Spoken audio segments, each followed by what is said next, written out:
Artest looking, gets it to Bryant. Bryant dribbling, has to put it up with the buzzer. Banks it in! Oh, he banks in the three!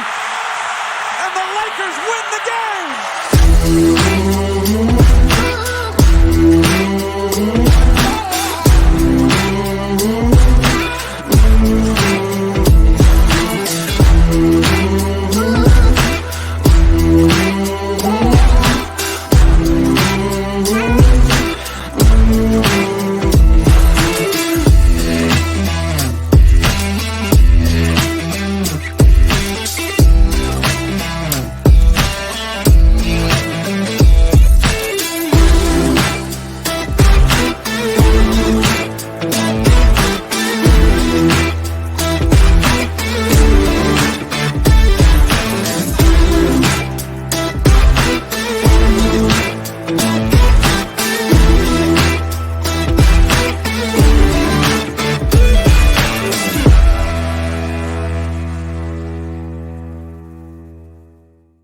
What's up? What's up? What's up? How's everybody doing? It is Wednesday. That's right. And it's 9 a.m. Central.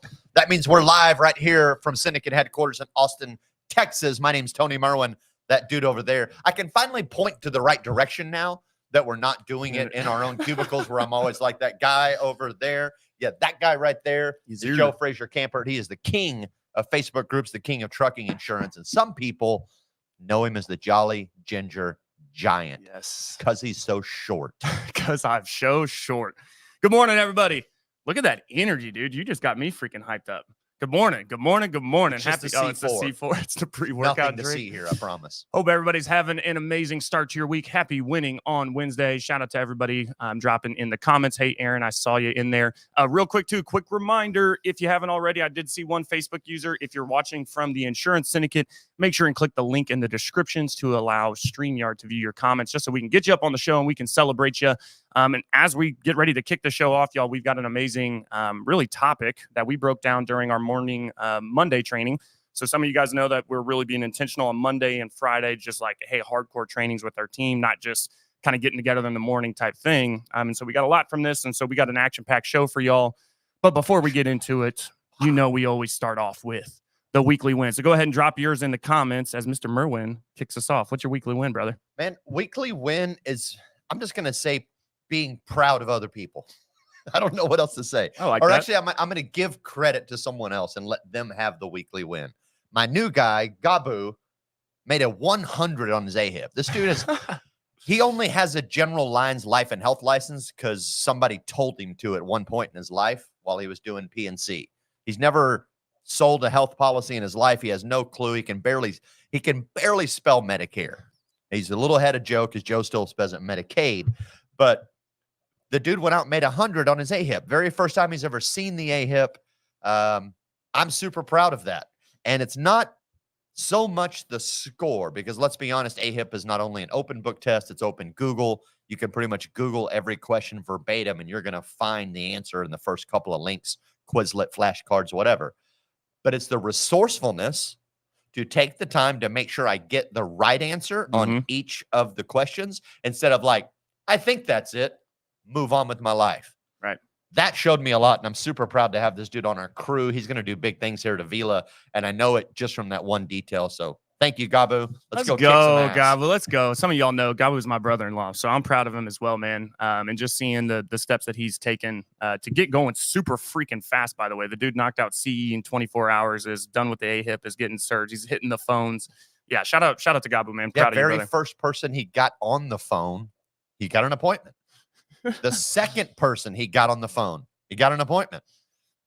Love that. We just got to get him on the phone with more people, apparently. Yeah, I love that, dude. Well, my weekly win is it's kind of funny, man. I was actually going to make a post about this because somebody asked me.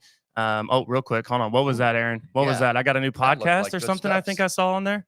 I got a new sponsor for my podcast. Let's go. Shout out to Aaron. Well, okay, before I get into my weekly win, I was going to do it after, but speaking of sponsors, I got to shout them out. Viva Virtual Solutions. Shout out to Rob Lopez and Lily Davies, who is behind the scenes producing all of these shows for us, getting all of our shorts created. And even for some of our special guests now, she is providing shorts too. So that was pretty cool. So shout out to Viva. If you guys are looking for anything in the virtual assistant space, I can highly attest to them because we have multiples through them, but definitely check them out if you're looking to outsource or delegate. Viva Virtual Solutions with Rob Lopez.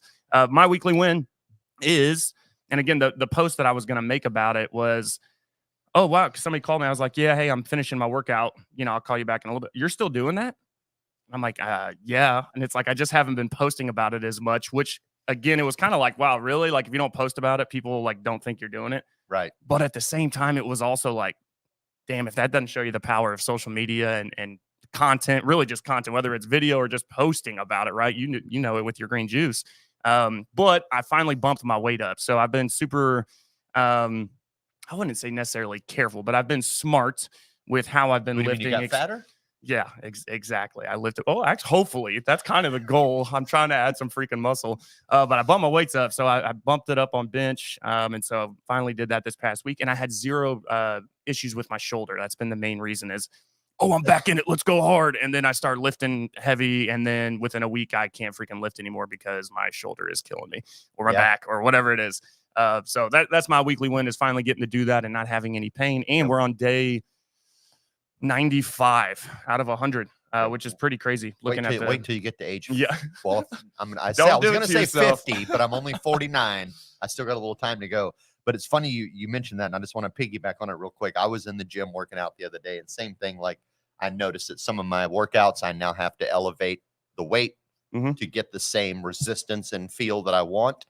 And I was sitting there. I was in between sets. I don't remember if I was on the tricep machine or whatever. I was doing something. I was in between sets, and this massive looking dude comes out. He's about my size as far as build, but I mean, just big old swole up arms, like huge.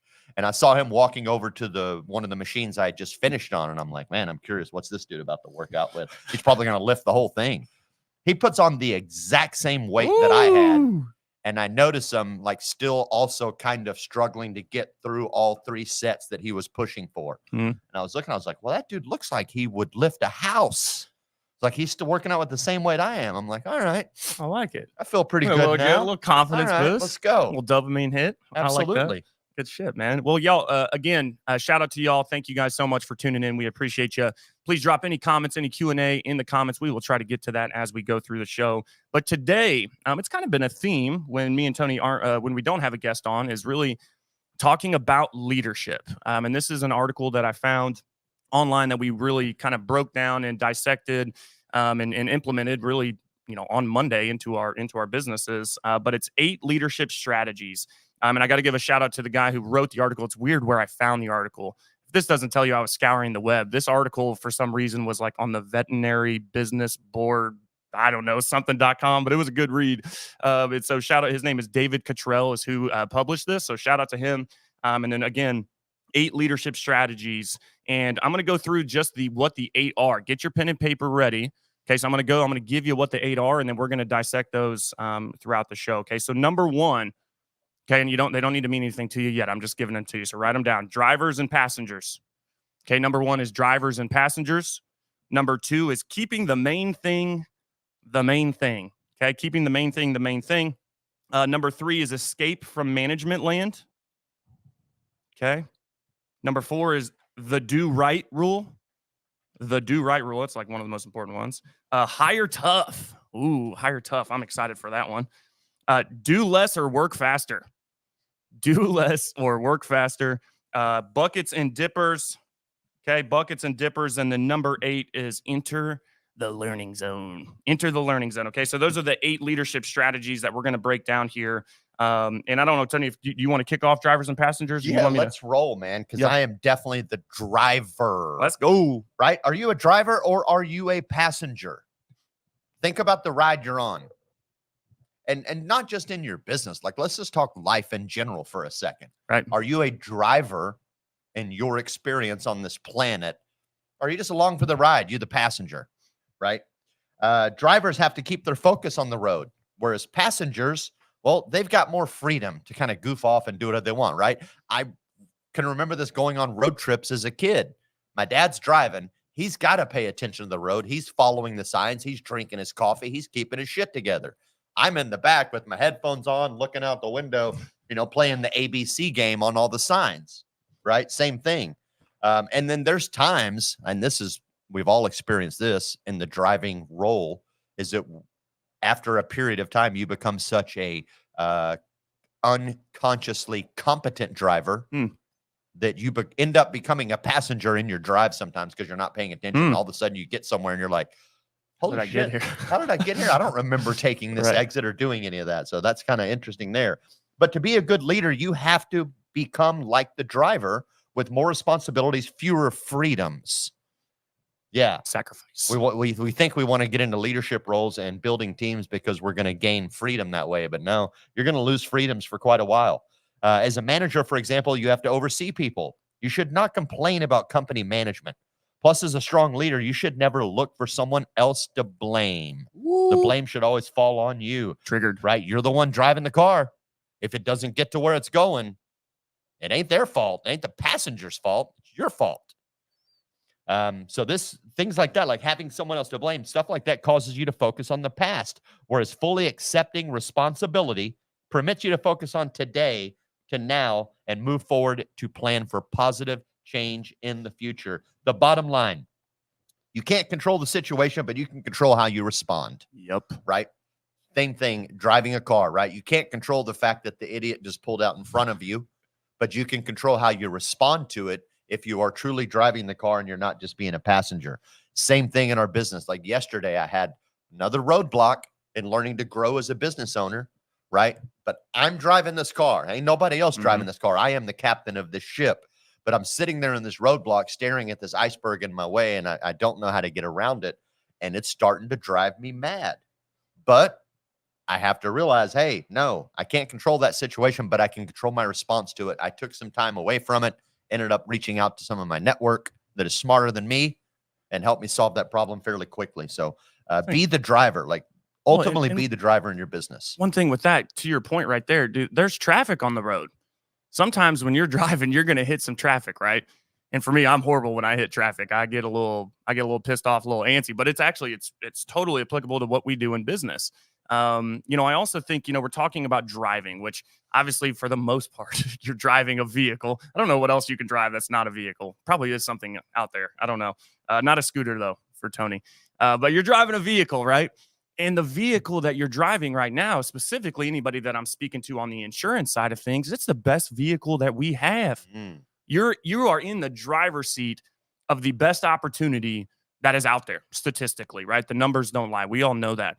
But then I think there's also an importance to breaking down, all right, I've got the vehicle, right? And as long as you can understand that, then the rest can follow, right? But you have to understand the vehicle that you're driving first. It's a little bit different driving a freaking Tesla versus a VW Beetle or something like that, right? We got a really nice vehicle that we're driving, but what's a driver? And for me, I got out of that is a sales producer. Sales producer is a driver, an exceptional sales producer, right? Not your mediocre people that show up and can't pick up the phone, right? So your sales producer, service managers. I think a lot of the times when we associate the driver, right? If we're talking about drivers or passengers, even though we are in a sales business and a sales industry, we are service-based. We are client-based, right? So to me, our service manager, like Hanky is, dude, he's probably one of the top drivers in our entire organization, right? Without him, the vehicle does not move. We are stuck in a lot of traffic, and I can't stand traffic. So service managers are also drivers. Your CEOs are drivers, ultimately, right? They are the CEO of the company. They're trying to drive them, and there's some other strategies that we're going to talk about as far as like staying focused on what it is, or really being in alignment with what it is. But ultimately, when you talk about that, the sales producer that's really driving the business, the service manager, the CEOs, ultimately those are leaders, right? It doesn't really 100% matter the role, but as long as they're driving the vehicle in the right direction, and we're in a multifaceted business, right? Our businesses have multiple things that need to be done in order for us to drive in the right direction. And I think that's another point too. Are you in reverse or are you going forward? And that goes to what Tony was talking about there, where it's like sometimes you tend to focus on the past. So are you looking in the rearview mirror or are you looking through the windshield? Okay. So are you a driver or a passenger? And really, we know what the driver is. So are you doing the right things? Okay, so driver, passenger, and ultimately focus on what you can control. Pay attention to the road. Get the phone out of your freaking hands, too. That's just me being property and casualty. I'm sick and tired of distracted driving, okay? Just pay attention when you're freaking driving. But drivers and passengers is number one. Number two, and this is something that I think really Tony represents very well, but it's keeping the main thing the main thing. It's your whole thing with, long obedience in one direction, but it's keeping the main thing the main thing. And for me, it's talking about how to communicate what that main thing is to your team.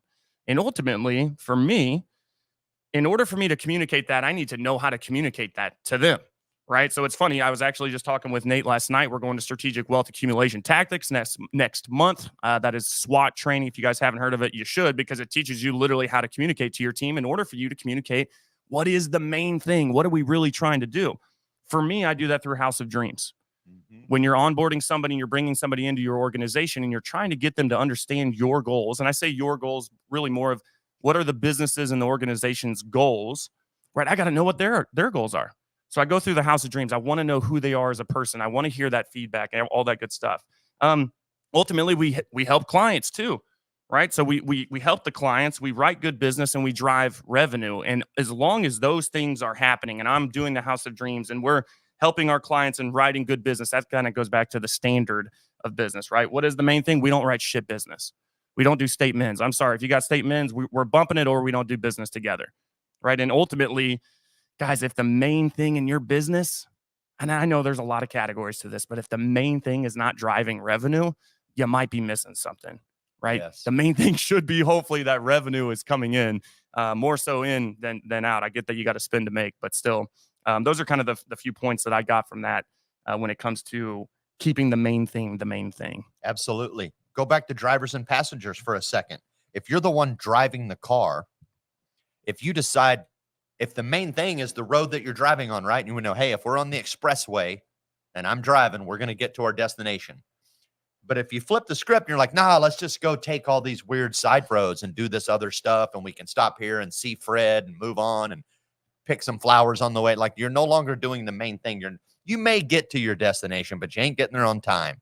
And you might lose more people on the way. You may even get completely lost. So again, if you are the one that's driving the car, if you're driving the business, if you're the one making the decisions and driving your life and not being the passenger, and keeping the main thing is huge, because number one, you have to communicate your vision to the people that you're working with so they know where the car is going and they trust you to be the driver.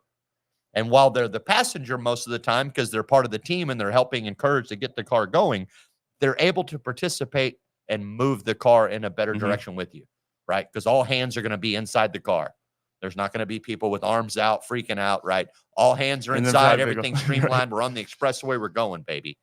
Yeah. So keep the main thing the main thing. I believe that firmly. Well, it's funny. It made me instantly think, like, are all of your people in the back seat annoying the hell out of you, being like, are we there yet? Are we there yet? And it's like, well, typically, don't make me pull this car over. If you know the end goal and where we're going, you're not asking, are we there yet? It's like, obviously, we're not there yet, right? If I'm driving from Texas to Indiana, I know, like, I'm not going to be asking an hour into that thing, are we there yet? Because I know how long it is. Yeah. And I think that's something that can apply. Like, are all your people asking you, are we there yet? Right? Or do they know ultimately the destination and where you're trying to go? Not to say that destinations can't always change, right? Or traffic happens and maybe we need to pivot, right? Take that frontage road around that fender bender before it gets rough and then get back on the highway. But does your team know where you're trying to go? I think that's super important. Absolutely. Number 3 is escape from management land. Ooh, scary. Who wants to hang out there? How do you do that? There's 3 simple things. Number 1, you have to hire the right people. Mm-hmm. You have to hire the right people. You have to coach your people and develop them. And then ultimately you need to, I love the phrase they use in this article, you need to de-hire the people that don't pull their load or they don't pull their weight. In other words, you just need to fire them, right? Yes. Hire the right people, develop your people, and fire the ones that don't share in the workload and pull their own weight. This is huge because my management style, I do not want to micromanage people. Mm-hmm. I don't like being micromanaged. I will probably punch the next guy in the mouth that tries to micromanage me. No joke. Like I hate it. And I don't want to do that to other people. I know what it feels like. It doesn't work for me. And I want to surround myself with the team that doesn't need to be micromanaged. They know that I'm driving the car. They have trust that I'm driving in the right place. Mm-hmm. They trust the vision. They know the process, and all they have to do is execute. And then occasionally you can just kind of give them a little push back in the right direction because maybe they get off the road a little bit. And you're like, no, it's back over there. And they're like, oh, yeah, that's right. I got you. Mm-hmm. Right. Those are the type of people I want in my organization. I want people that I can trust to do the job. And then all I have to do is measure them by the results. Very simple. I don't have to manage their day-to-day activity and go, did you show up on time? Did you do this? Did you make this number of calls? Are you doing the work? I want people that are self-motivated to do the work. Yep. And that's what this is talking about. How do you get out of management land? How do you get out of your people's face from having to tell them to pick up the phone every 5 minutes and do their job, to chase their dream? Mm-hmm. Right? How do you do that? Again, hire the right people first off. One of my friends, Cody Askins, really pushed me to understand this concept. Hire slow, fire fast. Yep. Right? So how do you hire the right people? You don't just immediately go, oh, there's a warm body that wants to come work with me. Hire that man. No, you need to put that dude through a vetting process. You need to maybe something I believe in is a day of observation. Give that person a chance to be in the office working with one of your top team members so that they can see the job in action, see what's expected of them, and then they can have that ability to figure out, number one, is this something they really want to do? And number two, you get the ability to kind of learn their personality more and how they engage with that teammate. For example, are they asking questions about the job? Are they trying to learn it? Are they taking notes? Are they proving that they're coachable? You can get all that information through a day of observation, right? That's one of my favorite things to do when I'm looking at vetting people or hiring people. So hire the right people, right? Hire slow. Well, and you're vet them, and you're talking about the right people. And I love where he broke down in the article the different types of people, right? And he calls them, so there's superstars, there's middle stars, and then there's falling stars. Again, there's superstars, middle stars, and falling stars. And I think when you're bringing somebody in, he also talks about how do not reward the falling star. And that kind of goes to your point that Cody preaches, right? It's like hire slow, fire fast. I mean, if you got falling stars in your organization, don't let them fall for long, y'all. Like, don't let them fall and hit the ground. Like, literally get them out of the sky. Like, get out of there, right? And that is something I think I've struggled with over the years. I've definitely gotten better now because I've hired the right people and I've coached them, right? And that's why I've got people that have now stayed with me for years. But don't overwork the superstars as well. There's kind of a breakdown here where it's like, man, a lot of superstars, there's leaders that will delegate more and more of a workload to these superstars that ultimately overworks them. But then in a sense, it almost rewards the falling star because they're doing the same thing, yet receiving maybe the same pay or the same salary, yet they're not doing anything with it, right? They're not driving this amazing vehicle that we have in insurance. So don't overwork your superstars. And for me, there's two ways for this, right? I think the number one thing you do when you're hiring somebody is to diagnose what that role is going to be right out the gate. Because I think there are some people, man, I found a superstar, dude, and he or she may be a freaking stud. And then they come in and it's like, oh, you're going to be doing this. Oh, and then on this day, you might have to do this. Oh, and then this. And then it's like, wait, this is not what I signed up for. Now I'm burnt out. Burnout is real, especially in our industry. I see it every day, right? We have the highest fail rate out of any other industry. So burnout's real. And maybe it's because the superstars are being overworked by somebody that is in that management or leadership role. You don't want to overwork your superstar, and you definitely don't want to reward a falling star. But I think ultimately that goes down to diagnosing their role right out the gate. And then you don't go, hey, this is what you are here to do. Know why you're here. It's our number 7. Know why you're here and what you're doing. Okay. But then I think on the flip side of that is, well, I don't want to not push my superstar. Right. Or maybe I do have a middle star. He or she's not necessarily a falling star quite yet. Right. And I don't want to overwork, but hey, I can push them. So why don't you, again, it goes back to coaching your people to succeed. Why don't you give them some guidance? Why don't you say, hey, man, when I was sitting in that seat, or if I were you, this is kind of, and let them take the reins and let them, quote unquote, overwork themselves. Right. Because then it's not me putting all this crap on their plate. It's, no, man, I am trying to get better. So push them to get better. Not necessarily overwork them, but give them guidance and coach them to succeed. Because again, burnout is real. Tony, I know you felt it. I know I felt it before. Yet here we are. I'm 10 years. Yeah, guys, by the way, I am still in insurance. It's so funny how many people thought I was going to pursue a doctorate in physical therapy. April Fools. Even my dad called me. Come on, Pops. Like, for real, dude? But anyways, escape the management lane, right? We don't want that. And then the next one, the do right rule. Okay. You guys know it. Do the freaking right thing. Do as to others as you would want them to do to you. And for me, it's protect your integrity no matter what. Okay. And then one thing I really picked out from this, and then I'll kind of let you wrap this one up. We'll go through this because again, it's guys, just do the freaking right thing. Okay. Is to not make decisions when you're in a crisis or desperate. How many times have we had things that go on where we're like, oh my gosh, I feel like a chicken running around with my freaking head cut off, and then I'm just pulling the trigger. What's up? Can we go? Hey, good to see you. Thanks for hopping on. But how many times do we just pull the trigger? And for me, and I've seen it definitely when bringing on agents and agencies, desperate people will do desperate things. They may seem like that, go back to the superstar, but really in turn, they're just really desperate and they interview very well or something like that. But guys, challenge yourselves to not make these especially critical decisions when you are in crisis or when you're feeling that desperation, because ultimately that will cause you to not do the right. And one thing here is it goes, think of yourself as a pilot who sees a flashing warning light. Okay. And this is we're talking about don't make decisions in crisis. So think of yourself as a pilot who sees a flashing warning light. He or she doesn't ignore the light in the plane. Instead, the pilot troubleshoots. One of my favorites right here is refers to a manual, which we all freaking have, whether that's Google, YouTube, your manual's literally at your desk, you name it, the insurance syndicate, you've got manuals, y'all. Refers to a manual of potential fixes, talking to your network, right? When you have obstructions, right? Or flashing lights, hopefully not flashing lights on your plane. Potential fixes, and then implements the correct one to fix the problem before it becomes an emergency. Pretty simple, right?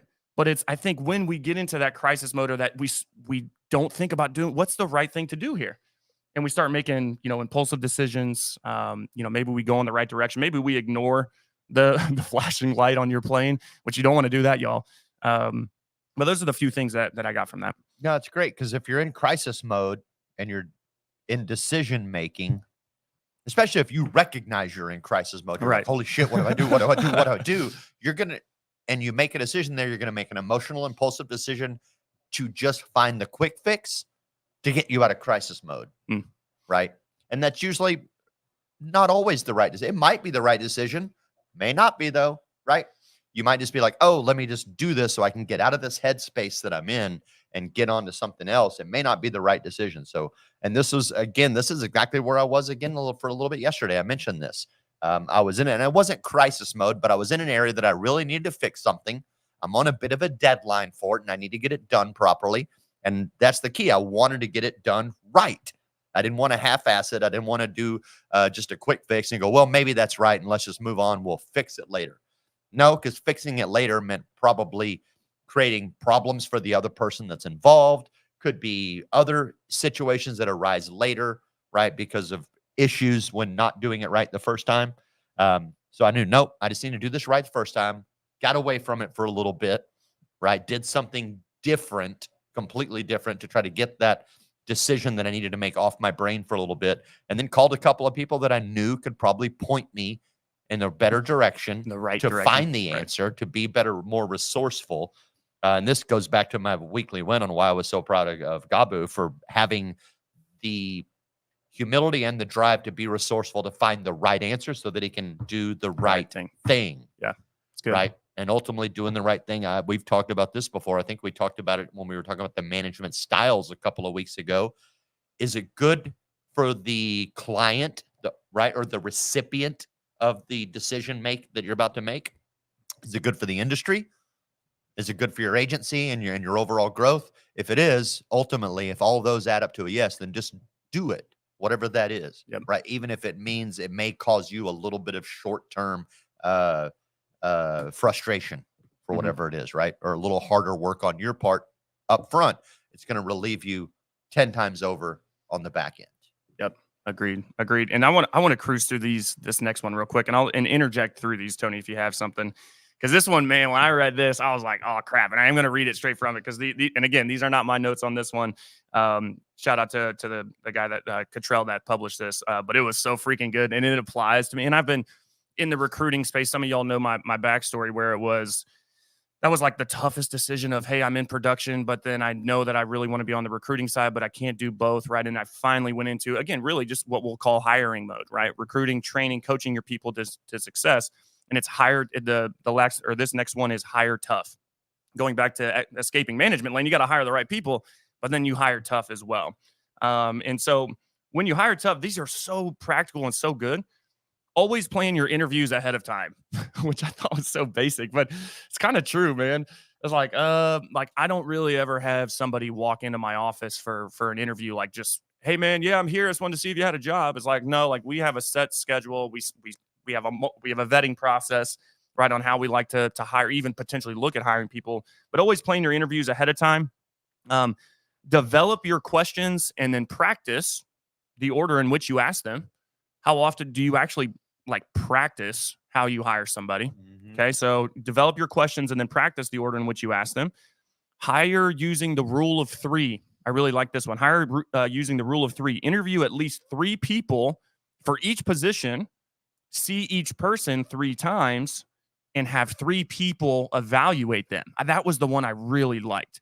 And it's funny because it's something that obviously me and my partner Brian do now, and then Anthony is involved as well, where we got 3 separate eyes on people before we're bringing them into the organization. Because, and it's funny, me and my dad used to do this all the time.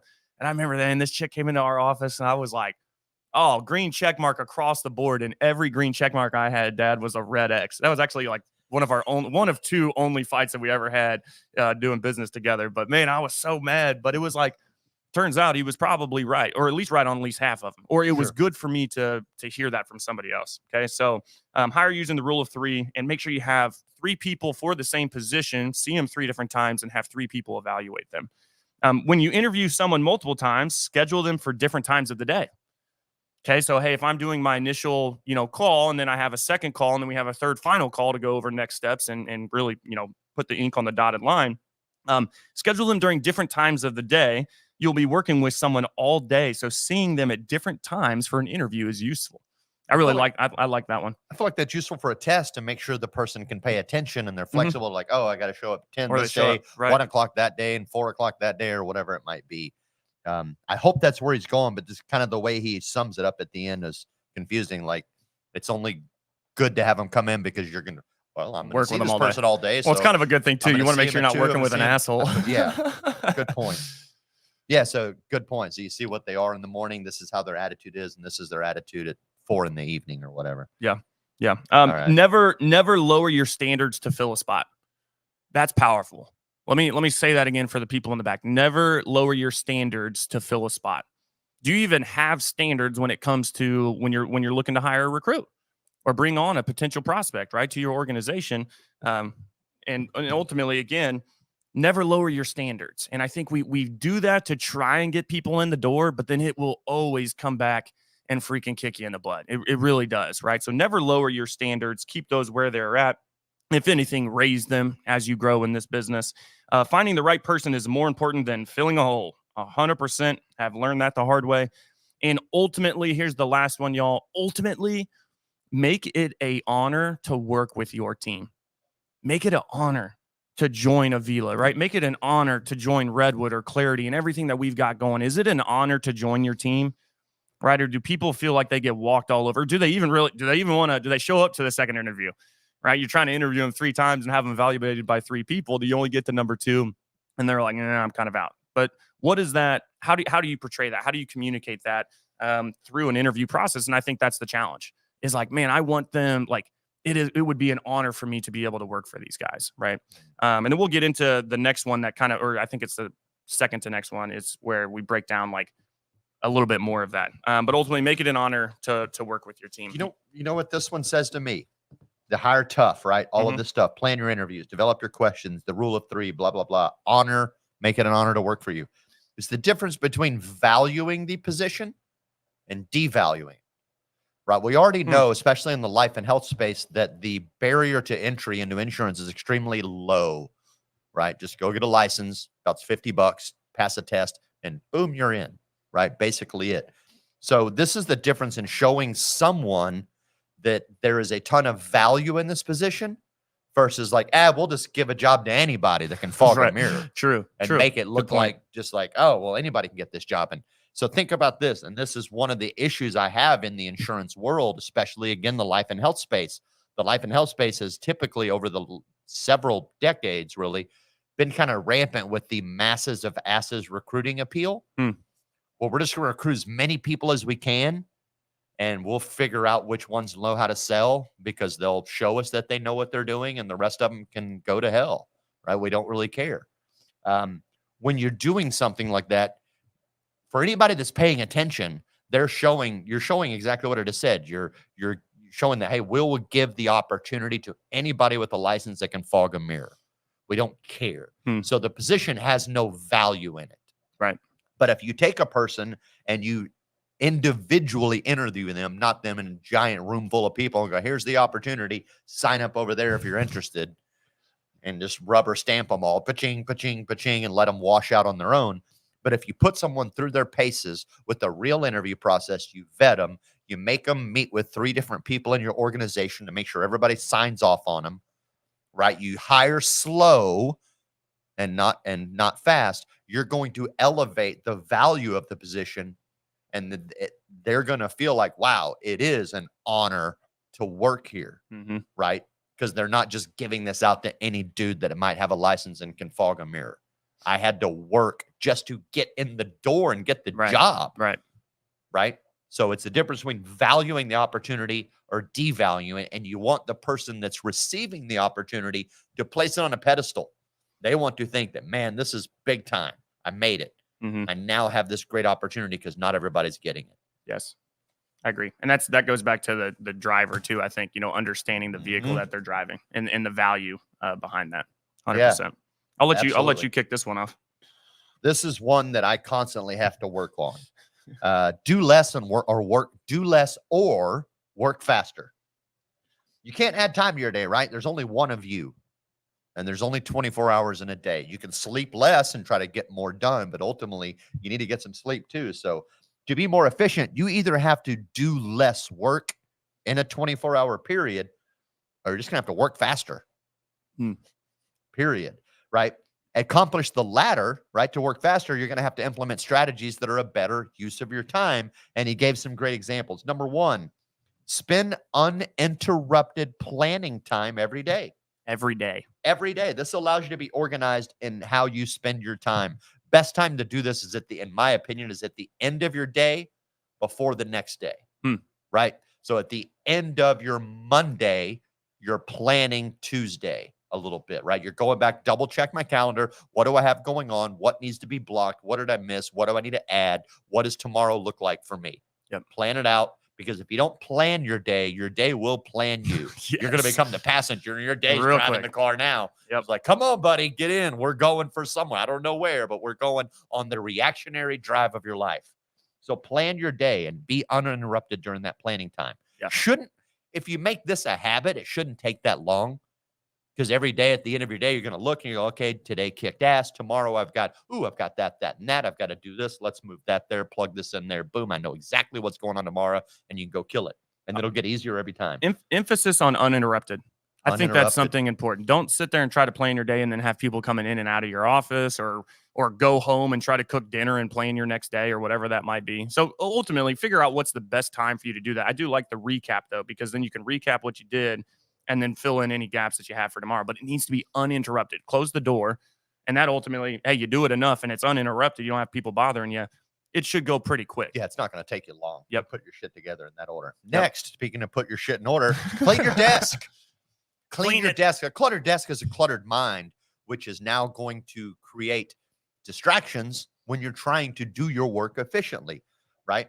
And it says here, a cluttered desk doesn't make you look busy or important. Instead, it makes you look unorganized and can lead to shuffling and reshuffling files or papers, right? If your whole goal in life is just to look busy, then just walk around the office angry. Everybody will think you're busting your ass. With a little headset, too. At least have the headset on it. And just walk around mad all day. Look, man, that guy's working hard. But a cluttered desk is a cluttered mind, which is going to be a distracted job performance, in my opinion. Fairly simple. And you'll lose shit that's important to you that you do need. So don't do that.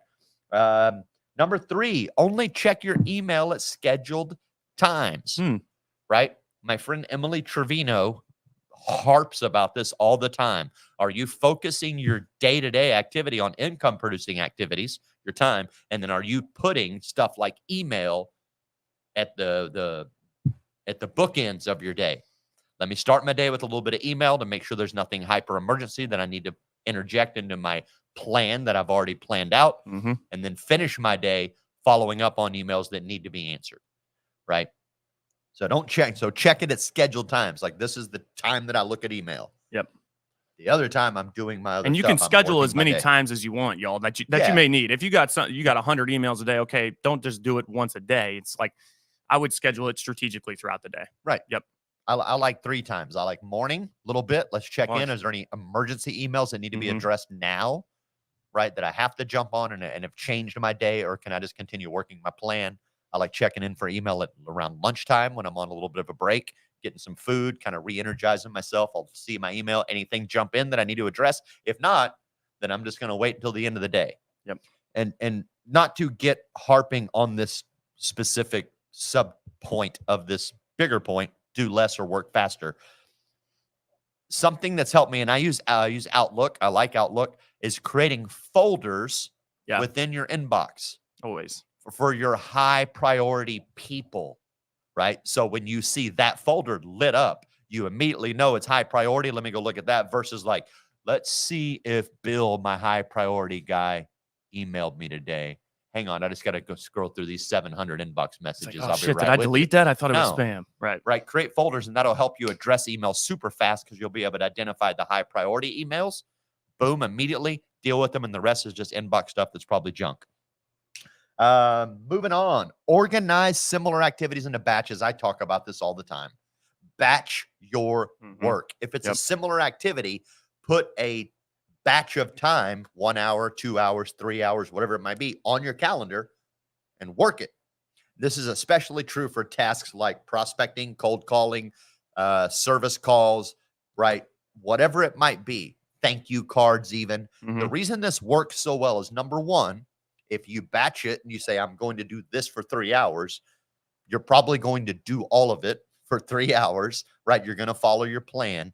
Here's the key. You're going to do it more efficiently because you're doing the same task over and over and over, which means you're going to get into a zone where you can perform each task at a very high level, which means it's going to not only get done properly, but it's going to get done efficiently, executed. Take cold calling, for example.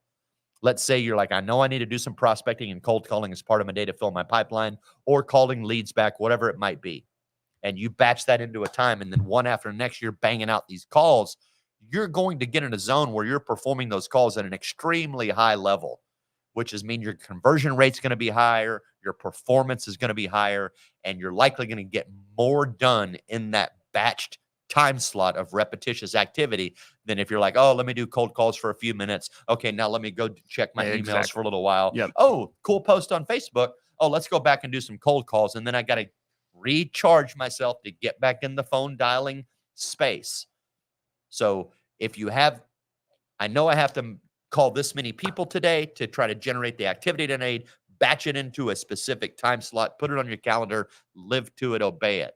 And then the non-income producing activities, batch those as well in the off hours. This is the time that I'm doing emails, service work, thank you cards, etc. You'll get way more accomplished, I promise, and you'll get the individual items accomplished at a higher level. You'll do them better. Pretty simple. Change your lunchtime to 11 a.m. or 1 p.m. to avoid lines. I love that. Whatever. Just go to the smaller place or bring your own food to work. I don't know. Meal prep. Meal prep. And then finally, keep meetings short and productive. Keep meetings short and productive, right? A meeting should be quick. It should be efficient. I've talked about this when I harp on the 5 steps to communication on how you can structure any conversation one, and that includes a meeting. Hey, guys, I'm bringing you here for this meeting. Here's what we have to talk about. Here's our goal for the meeting. This is what we're trying to do. Boom, bang, pow. Let's get back to work, right? A meeting should be short, poignant, right, and productive, not just sitting there, oh, let's hang out in a meeting for the next 3 hours. I've worked in organizations, unfortunately, or been part of organizations where meetings just droned on and on right, and right. on. And please, somebody tell that dude to shut up because I got to go back to work. Please don't ask. And there's always that one guy that you can see him. He's just waiting to ask a question. That's completely irrelevant. Yeah, and you're like, no, don't ask the question. Right, because now we're going to hear for another 20 minutes. Yeah.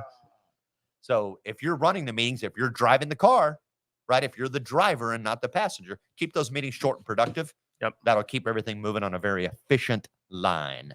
Yep. And I think, one thing too, to wrap up on that, y'all, is it's the limiting interruptions. In order to really to work faster, you need to limit interruptions, right? And if you can't avoid an interruption, I love that he said this. If you can't avoid an interruption, just limit it. And one of his examples was, here's one tip. If you stand up when someone comes in your office, that helps to keep the interruption shorter, because I'm not sitting down. It's not as welcome. I'm literally standing up like, hey, we're gonna get through this, and then you need to get out of my office, right? Yeah. So if you can't avoid them entirely, just limit them. Here's the next one of my favorites that I got from this, and it's buckets and dippers. Okay, guys, we're at buckets and dippers, and we're about to wrap up here.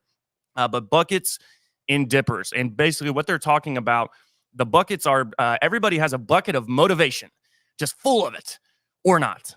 Right. So there's people that have their bucket is completely full, or it's, man, they come in, they have very minimal motivation, right? Their bucket is not very full. And then as leaders, it's up to us to try and help fill that bucket to motivate them, right? Because we're coaching them going back to succeed, right? And we've hired the right person. And guess what? Some days, man, people just ain't motivated. We're not motivated 1,000% of the time. There are going to be days that we need to refill that bucket of motivation. But then dippers is what they call, basically think of it as negativity dipping out of that motivation bucket. Okay. So buckets and dippers, and that's motivation and it's negativity. You guys hear us talk about it. We have a problem tree out of the back of the office. Hey, before you even walk into the bullpen, bro, leave that negativity on that tree, leave those problems on the tree. Let's come in here with, and I don't care maybe if your bucket's just half full, we can get there. That's why you do morning trainings. That's why you touch base with your team. But the biggest thing that I took away from the buckets and dippers, right? Because it's, how do I do that? How as a leader, how do you become effective in filling up somebody's motivational bucket or removing the dipper that's been dipping into the motivation, whether that's themselves, they're dipping into their own motivation bucket, or it's, bro, you got a falling star that's dipping into a superstar's bucket, right? That's causing, whatever in the office. And so for me, it's what is actually important to your team. What is actually important to them? How am I supposed to motivate somebody if I do not know what is actually important to them? That's why we do the House of Dreams. You guys hear me hark on it every freaking time, I swear, on the show, because it helps me understand truly, what do they actually want? Like, what are your goals? What are your goals? Like, why are you in this vehicle? Why are you even trying to drive this car? And so many people miss that part. You bring them in, you teach them how to pick up the phone, you teach them how to quote, but then they're not actually motivated, and I don't know how to motivate them because I don't know what's actually important to them. Provide feedback.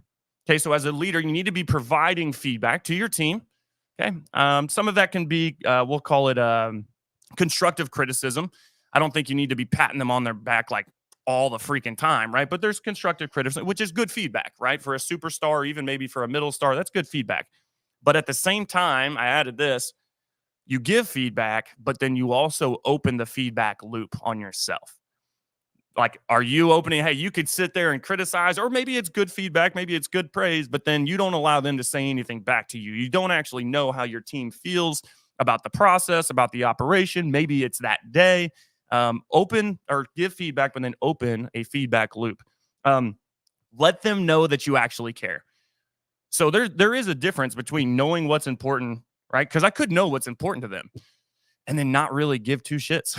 It's like, oh, that's awesome, man. Good for you. Here's the main thing we're doing, though. So if you could just do that, right? But it's actually letting them know that you actually care. So what does that look like? Well, then it goes back to the number one of knowing what's important to them. Is that, hey, man, it's not always just a pat on the back. Maybe it is, we go out and hit Top Golf or something because I know my guys like they like to golf and they had a great month, right? Or maybe it is they want to go to a comedy show or something because that's what they're into. So then, hey, we get tickets to the comedy. There's so much more than just saying, hey, man, great job. I really care about you. And it is also that too. Yeah. Tony, I really care about you, man. And sometimes it's as simple as just saying it to them. Touching me, though. But look, you said, don't. I'm going to micromanage them and make them punch me on live freaking Facebook. Let them know you actually care. Okay. And then here is the biggest one that I see leaders fail in. We have to understand that we need our employees. And I use the word employees just because that's what I had written down. But it's your team members. It's your people. Yeah, you need your people. The leaders need the people more than the people need the leaders. There's plenty of leaders out there. Okay. We need our employees more than they need us. Ultimately, right? If our main thing is to drive revenue and it's to help our clients, it's to do good business. If I don't have any people doing that, if I don't have any drivers helping me with that, man, I'm freaking stuck. Okay, so you have to understand that, hey, you need your employees. Technically, they should be the ones out golfing. And yet a lot of the times, a lot of our leaders are out not working. They're not doing it. They don't really do anything special for their employees. They're like, hey, man, just make sure they show up so I can freaking golf 18. It's like, well, maybe the employee should be the one getting 18 after they just had a record month. Okay, so understanding that we need our employees, and ultimately going back to the feedback and the opening the feedback loop, that is going to take us into some of our next ones, which is the listening room, which comes from the learning zone, which I think is just so freaking important, man. And Tony, I'll let you kind of wrap that up, and then but these ones are really important, y'all. So make sure and listen to these. Yes, the last of our leadership strategies, not to be confused with leadership styles that we talked about a few weeks ago. The last one is enter the learning zone, man. Leaders have to focus on their own growth. Are you also growing? Are you also developing yourself as a leader, right? Are you in the learning zone? Or you're going to get stuck in a comfort zone and nothing ever changes in your organization and certainly in yourself. So think about this, right? You can picture yourself in the learning zone, and it has 3 rooms. First room is the reading room, right? Leadership problems are not unique wisdom. There's a ton of leadership books out there. Mm-hmm. John Maxwell, Stephen Covey, PBD. Like there's tons of people that are way more successful than any of us writing books to teach us how to do what they've done. Are you studying them? Are you reading them? Are you learning from them? Right? And pulling out of those books what is effective for you and your business, and then discarding the rest. But are you reading and feeding your mind information? You certainly should. Make sure it's the right info. What are you reading? Right. Too? And think about this, just to break it down for you. If all you do is spend 10 minutes a day reading, you'll knock out about 12 books a year. 12 books a year. That's a book a month, right? It's really not that difficult. It's just, again, it's one of those things. Go back to your time management, batch in a little bit of time every day where let me just bang out about 10, 12, 15 minutes of reading, handful of pages, get this down and move on. That's 12 bucks a month. Do you think that if you read 12 books a month, you might be a little smarter individual?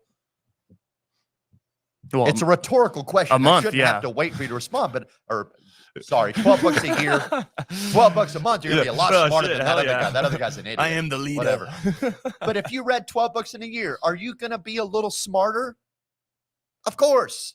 So are you reading and developing your own mind, your own skill set, so that you can better lead your team and help your team to growth? The second room is the listening room. The reason you're all here is you can listen to us because we're driving the car, right? The main reason executives fail is through arrogance, ego, and insensitivity because they're not listening. They're telling everybody, shut up, I'm driving this car, get in. And they're kidnapping passengers along the way. They're not inviting them to jump in the car with them. Right? So a leader forgets to take the time to listen to their teams. They become insensitive to their needs and desires. You should always be open as a leader for that feedback loop. Joe just talked about it. Because they're going to tell you like, hey, your system's broken. Sometimes you're like, okay, maybe it is. Right? When anytime one of your people complains, you should accept it for face value of what it is and then go investigate it to make sure it's correct. Yep. And if he's right and something is broken, let's work together to fix it. Right? If you find out the opposite, that he's just a complaining person, then that's a different thing. He's the dipper, starting to dip in the negativity side and pull away from motivation. Then it's a coaching opportunity to work with them and develop them. Right? But you got to be able to listen to your people, get rid of your arrogance, ego, and insensitivities. And maybe it's a superstar that is going to help you better. Maybe it's not broken at all. It could just be better. And you've got a superstar, and that's when you have to swallow the ego and the pride pill, right? It's like, hey, look, you might have somebody that's They're maybe a little bit newer. Maybe they haven't been doing it as long as you, but man, they had a freaking killer idea, right? So be open to listening. That's super. Absolutely. Yep. And this goes very simply back. If you want to be a good listener, man, you got to, and like it says, ego, arrogance, and insensitivity. That is the old analogy of emptying your cup. Yep. If you walk around with the full cup all day, you're unable to listen because there's no room in the cup. You got a head full of your own ego, ideas, prejudices, and premonitions. You got to empty that shit out. Be willing to listen with both ears and then digest it and go from there. Right? Agreed. The third room is the giving room. And this is ultimately, I think, where most leaders really want to be, truthfully, right? When we think about our business, a good leader, I mean, certainly there are some crazy, maniacal people out there like, no, I just want control. But a true good leader, they want to live in the giving room. You teach others what you've learned. You've learned this opportunity of insurance and been able to make yourself fairly successful in freedom and independent and all that. So now I want to give that, and I want to teach others what I've learned. Even if it's just as simple as like, I learned how to make a successful cold call and set an appointment. Let me show you how to do that, new guy, and bring you along with me. Right? That's just another example. The more you teach, the more you become accountable for what you're teaching. Right? Yep. Are you practicing what you teach? Practice what you preach, that whole thing. And then something that I believe in, and I actually learned this in a little different setting, where the realization, the light bulb came off in my martial arts training. I'm sitting in class one day and my teacher tells me to teach someone. And I look at him, I'm like, but I'm not the teacher. Like, you're the one with all the accolades and the stripes on your belt. Like, you're the teacher. I'm just the dude in the class learning. And he's like, no. Go teach that guy. You're further along than he is. And I was like, holy crap, what am I supposed to teach? And then what I discovered is like, oh, I actually know a lot about this topic. And as I'm teaching that person, I'm learning at the same time. I'm learning the craft better, right? I'm learning the subject matter that I'm teaching a little bit better because I'm recalling it, and I'm learning at the same time. And then I'm also building my own confidence that, wow, I know this. So was a great ability on his part to develop a leader underneath him as well by giving me that. But I firmly believe that if you live in the giving room and you teach people with an honest effort, right, with no ego, no arrogance, no insensitivity, you will learn and elevate yourself at the exact same time. 100%. Love that. I love that. And then, of course, to wrap it up, I love this last statement as we were going through it. Stay positive. I'll say it again. Stay positive. Bad shit happens to everybody. Literally everybody. And we all know it, man. We wake up and life just decided, man, we're going to slap you around a little bit today. But stay positive because it happens to everybody. But the successful do not become discouraged. So stay positive, y'all. There's a lot that can happen, right? Hey, we're not going to be able to master all of these leadership strategies at the same time, right? Or again, maybe we have a different type of person that comes in where some of these strategies is like, oh, I don't know how, it's okay, right? Bad shit happens. Stay positive because the successful do not become discouraged. Absolutely. Pick one. Right. Pick one of these that you might feel is a weakness for you that you can work on, whether it's being a better driver in your opportunity, right? And learning how to take a little more control. And if you have people, maybe being a better driver is learning to share your vision for where your car is going so that they are willing passengers with you and team players and so forth. And the great thing about that is it's going to be a long drive. So they can rotate. Like, you can drive for a shift, and then maybe you need to get some rest, and they can drive for a shift. I like that. Maybe you struggle with keeping the main thing. Maybe you're a distracted person. You're like, oh, shiny object. Let me go work on this for a while, right? And this is something, I can't remember if we talked about this last week or a couple of weeks ago, and I talked about some ways that you can better identify what the main thing that you need to be focusing on right now is. What is the priority in the business that's going to have the highest impact? Right? Go through that exercise and like, oh, this is the main thing that we really need to focus on right now. And then focus on that. Maybe you're a micromanager. Get out of management land. Get out of management land. Hire better people. Coach your people and fire the ones that don't pull their own weight. Maybe you struggle with getting shit done. So do less in your day. Maybe you're trying to do too much.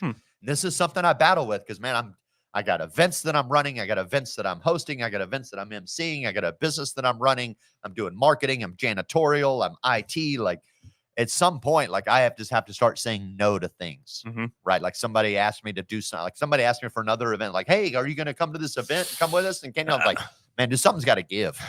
Like, something has to give, and it ain't going to be me. Like, I don't want to break down and have a stroke from I'm trying to do so much. So at some point, yeah, you probably should do less and then learn how to work faster so that you can later do more. So maybe that's one of your issues. Buckets and dippers. That's mine, dude. Whether it's your own, are you dipping into your own bucket of motivation by being negative and stealing from yourself? Or are you allowing other people to dip in your bucket of motivation and steal from you with their negativity? Or more importantly, to your team, if you are leading a team. And then the last one, man, enter the learning zone. Maybe you're dumb and you just need to learn some shit. Go read a book. A couple of them. Go read a book. If we've been hearing that forever. Learn to code. I think, mine is the bucket, because it's, dude, if your people are motivated, the rest of this stuff should fall in line if they're motivated. Right. And I think, man, if you can get a team of freaking stone cold motivated, they may not be superstars quite yet because they're new to the industry or they're just young or whatever it might be. It's a new opportunity. Man, if you can keep your people motivated, I think the rest falls in line, right? When it comes to the education, when it comes, again, the learning zone or learning how to drive. I don't think everybody, we didn't always know how to drive. It took some time for us to drive. But also, I think that goes back to the passenger piece, and then we'll wrap up. But are you watching the people, the good drivers, are you watching them drive? Or are you looking out at billboards and like, oh, wow, Buc-ee's, It's like, oh, or no, hey, I don't know how to drive, so I'm going to watch this person drive. And I think that applies to our business and really how you can learn, right? And how you can become that driver is, hey, let me go watch Jeff Gordon, bro. And it's like, and then hey, you watch Jeff Gordon enough. Well, you probably, I don't know if that's a good example. I don't know if I'd watch NASCAR and then think you're going to be really good, but you guys get my point on that. So just doing left-hand turns all day. Man, I can turn left like a champion. Right turns are killing me, though. I screw them up every time, but I can definitely do a slow, gentle left. Oh, gosh, that's good. Take us out. Close us out, Tony. Man, thanks for tuning in, guys. Those are the 8 leadership strategies as given by Tom Cottrell. We appreciate, as always, man, you guys tuning in. Yep. This is always a blast for us. I hope that, and I believe that everybody's getting value. I see the comments. I see the hearts. So we definitely appreciate all you guys in our group. As always, right, if you like the bite-sized content, we're putting this stuff out on Instagram, TikTok, YouTube Shorts. You can pick it up there. If you have not subscribed to those channels, just go do it, man. It's a click of a button. If you have things you want us to talk about, if you're like, man, I would really love someone to cover this for me, that's some information I would like to find and hear how it bounces off of other people, or maybe there's an interview you would like us to do, someone you think should be on our show when we do interviews, we're open to suggestions. If you want to get on the show, give us a call. Let us know. Hit us up on Facebook. We're easy to find right there in the IMs. Hit us up in the group. Other than that, man, go out and kick ass this week. It is the peak of the week today, hump day as they call it. It ain't the end. It's time to put it in overdrive and glide through into Saturday. Get it. Fill the buckets. Get motivated. Stay positive because shit happens. And get out there and go win, y'all. We appreciate you guys. I hope you have an amazing rest of your weeks. Thanks for tuning in. See you guys later.